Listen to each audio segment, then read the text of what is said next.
Découvrez un extrait exclusif de ce livre audio et profitez d'un essai gratuit sur Audible via le lien dans la description. Sans condition. Toutes ces idées, acquises depuis notre plus jeune âge, déterminent notre comportement et la manière dont nous assimilons et interprétons les relations. Elles nous font culpabiliser quand nous fixons des limites aux autres, et elles font que nous considérons comme un manque d'affection le fait que d'autres marquent leurs limites vis-à-vis de nous. Cette interprétation erronée conduit à des relations toxiques, abusives ou de dépendance, nous pousse à dire oui quand nous voudrions dire non, et à ne pas nous sentir libres d'exprimer nos besoins et nos émotions auprès des personnes que nous aimons le plus. Ces fausses croyances sur les limites vont de pair avec l'absence d'éducation émotionnelle et de communication assertive. Aujourd'hui, l'éducation aux émotions commence à être proposée à l'école aux enfants dès leur plus jeune âge. Mais la majorité d'entre nous, nés avant les années 2000, n'a reçu aucun conseil ou outil pour identifier et nommer nos émotions, savoir les valoriser et les transmettre de manière empathique et assertive. Par conséquent, à l'âge adulte, il nous est difficile de trouver les bons mots pour exprimer poliment ce que nous ressentons, dire non ou montrer notre désaccord.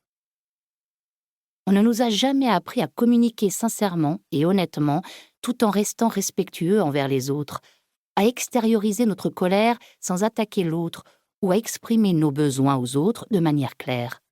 Forcément, parfois, ça dérape. Nous avons l'habitude de taire ce que nous aimerions dire, car nous ne parvenons pas à trouver comment le dire de manière assertive.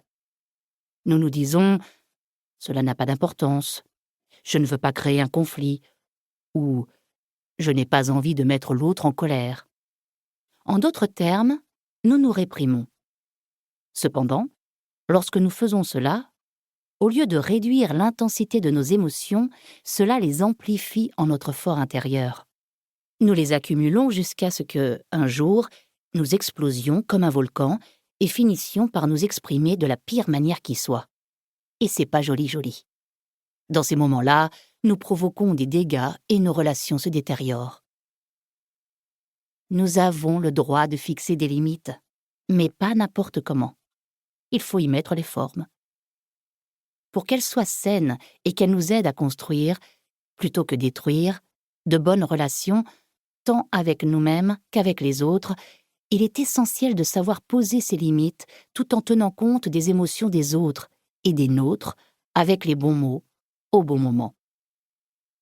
Pour cela, il faut savoir être assertif, mais aussi connaître les stratégies de communication efficaces et les clés de communication non verbale qui peuvent faciliter cette tâche ardue sans compromettre nos relations. Commençons par le commencement. Chapitre 1. Les limites. De quoi parle-t-on? Tous, nous serions transformés si nous avions le courage d'être ce que nous sommes. Marguerite Yourcenar. Les limites, c'est quoi? Une limite se définit comme une ligne réelle ou symbolique qui marque la fin d'une chose, matérielle ou non, ou la séparation entre deux choses. Elle indique un point qui ne doit pas être dépassé. En psychologie, nous parlons de limites interpersonnelles que nous pourrions définir comme les règles et les lignes que nous établissons afin que nos relations, aux autres et avec nous-mêmes, soient saines. Il existe différents types de limites. D'un côté, il y a les limites physiques, en rapport avec l'espace personnel et le contact physique. Certaines personnes sont à l'aise avec le contact physique et ont tendance à se rapprocher lorsqu'elles interagissent avec les autres. Ce sont celles qui vous touchent la main ou le bras de l'autre pendant qu'elles parlent, vous saluent par une accolade et aiment exprimer et recevoir de l'affection via le contact physique. Alors que d'autres préfèrent garder une certaine distance.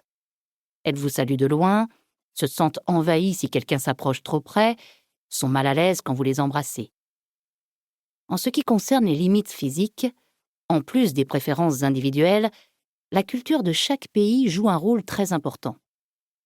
Par exemple, Les personnes qui viennent des pays du nord de l'Europe sont généralement plus distantes que celles des pays du sud. Livre audio complet gratuit disponible en description de cette vidéo.